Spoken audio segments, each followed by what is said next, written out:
Well, I have got the fluid in my system and I've stopped what I believe are the leaks.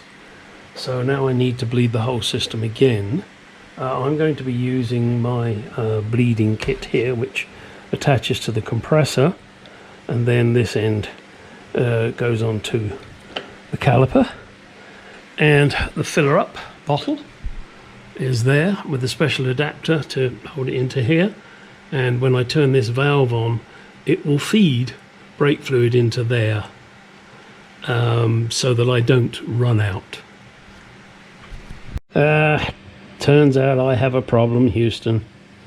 This is busted here and it's leaking, so unfortunately I'm going to have to make a trip to Harbour Freight and get me a new one of these. And that's the only bit that's broken, so I'll have a few spare parts for the rest of it. Ho hum, there you go. Shit happens. Now when I turn the valve on, hopefully you'll be able to hear and see the fluid. And you see in the top bottle is filling up the bottom bottle, and then it stops. Great little kit this. Yep, Harbour Freight. In fact, this is it here. I just had to buy a new one because my one was fucked, as I mentioned. There it is. Pittsburgh brake fluid auto refill kit. Terrific. Well, I still have no pedal, even though I seem to be getting all the air out. I have a feeling it may be something to do with the fact that the engine hasn't run, so therefore I've had no vacuum created, and maybe somehow there is an airlock in the brake booster. So what I need to do is connect up the battery and turn the engine over, and hopefully that will create enough of a vacuum to suck the fluid. We will find out. Can't think why else I'm not getting a pedal. I'm not getting air in because I'm not getting fluid out. That's my logic. The only other thing is if I plumbed it wrong. Don't believe I have. I have received the refurbished starter carburetor from East Coast Jaguar. Gotta say, I'm not impressed.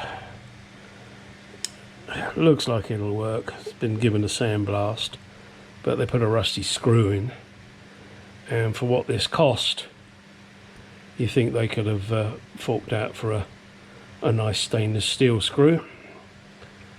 Mine, the threads were buggered, so that was my main concern on this. I think I paid over the top for this. That's up for you to decide. I specified to them I wanted the AUC 2761, and then they asked me, oh, which one did you want? Did you want the one with the side or the bottom vacuum? Which isn't a vacuum. It's where the fuel goes.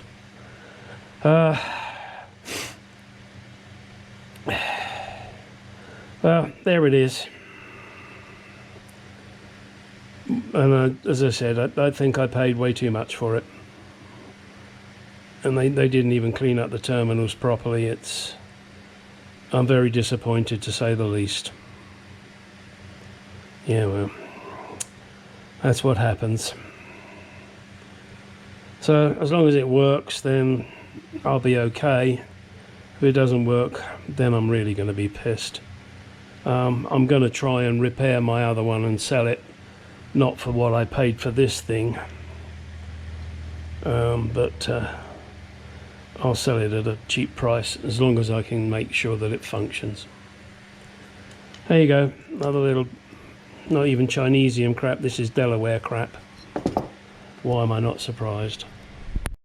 Okay, I hope you're ready for this as I am. This is the first time this engine is going to be turned over on a starter. God knows how many years. Granted, I did drive it once many years ago, probably 18 years ago, and that was on the old starter. Since then I've rebuilt the engine, obviously, and I've now fixed the wire on the starter, as I should. What I want to do is see if I can actually turn it over on that starter. Obviously it's not going to start because there's no fuel, there's no carburetors. I just want to see if I can turn it over on the starter, which is going to save me cranking it by hand. And I'm going to try using the starter solenoid up here and see if that does it. I may have to put the ignition on, I don't know.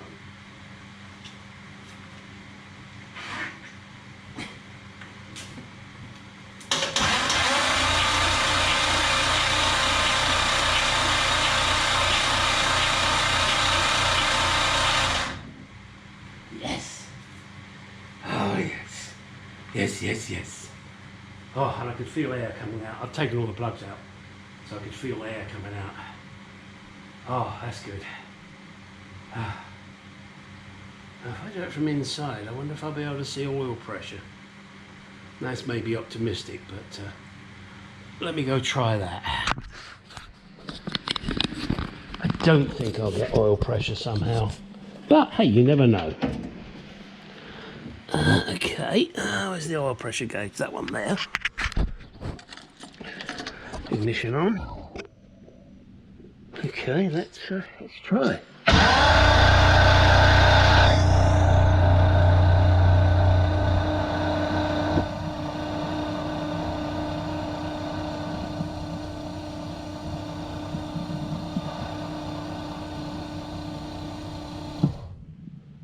Well, no, and I'm not surprised, but I might give that a few more goes, and who knows, maybe it will. Oh look, I've got a full tank of gas. I don't think so. I got nothing connected on that at the moment. It's one of the many jobs to do. Sorry, my finger was probably in the way there. Alright, well, that's good news anyway. Well, I'll see if the clock starts going again now that I've got the battery connected. Look, my handbrake light works.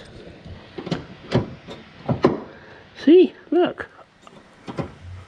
Yeah, and also of course it indicates low fluid level, so when you take it off, if the light stays on, then you better check your brake fluid pretty fast.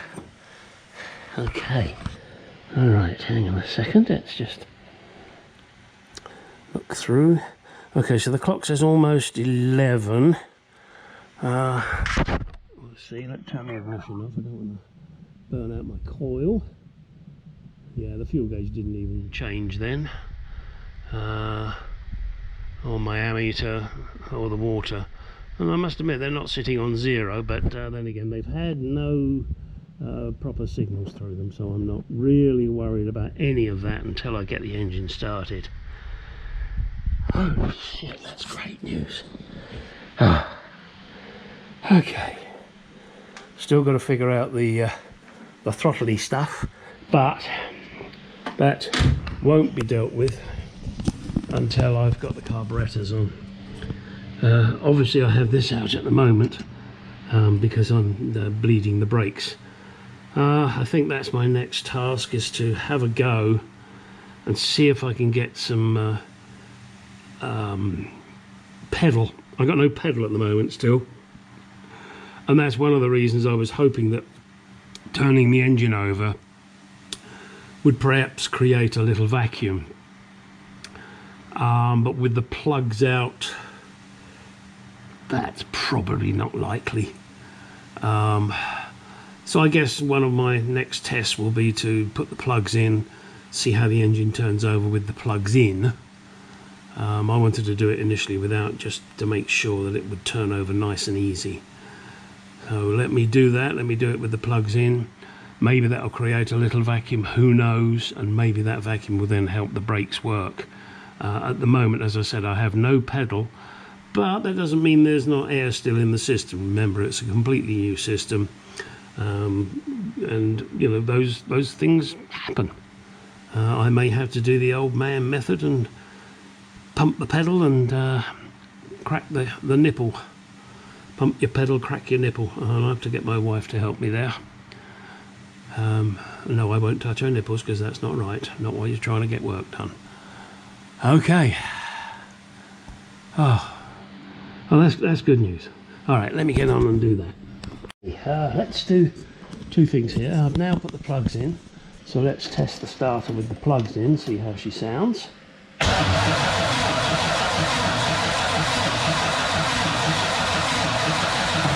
Pretty good. Oh, and I put fluid in the washers. Let's see if they work. The washer works. Oh! Whoa! Hey! Washer there, washer there. Excellent. Another job out of the way, although I think I might have to adjust the jet on that one. All it does is make the bonnet wet. And that one kind of shot up in the air over there. Hey! They work! The wipers work, but they don't park, so that's something I've got to figure out. I know that Dave's also got that same problem, but I'm not too worried about that. That can be a much later job. Now, what to do next? Bleed the brakes again, I think. I won't bother showing you that twice because you've already seen it once. So yes, got to do that.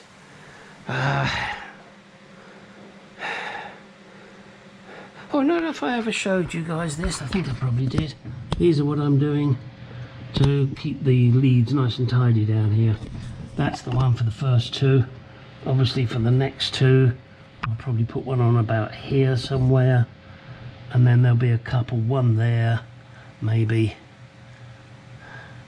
And then one further down. Not sure. I'll figure it out. I've got a number of those to play with. Still got to bleed the clutch. Not sure when I'm going to do that, when I get it up in the air, but I do have to get this off the ramp unfortunately tomorrow, because I have that Chrysler that I'm working on. I've got to get underneath and replace the compressor on that, not that you care. So yes, we're getting there. I'm pretty sure I showed you the connector here. Sorry. That connector I'm sure I showed you. Ooh, flickering light, thank you. Now all I've got to do is figure out why I can't bleed the system. But let's give it a go at the back one more time and see how much air I get out of that. Sure there'll be quite a bit. Okay, let's do that. I'm not going to bore you with it, as I said. Again, another short video. Yeah. Alright, get out of my garage, go do some shit.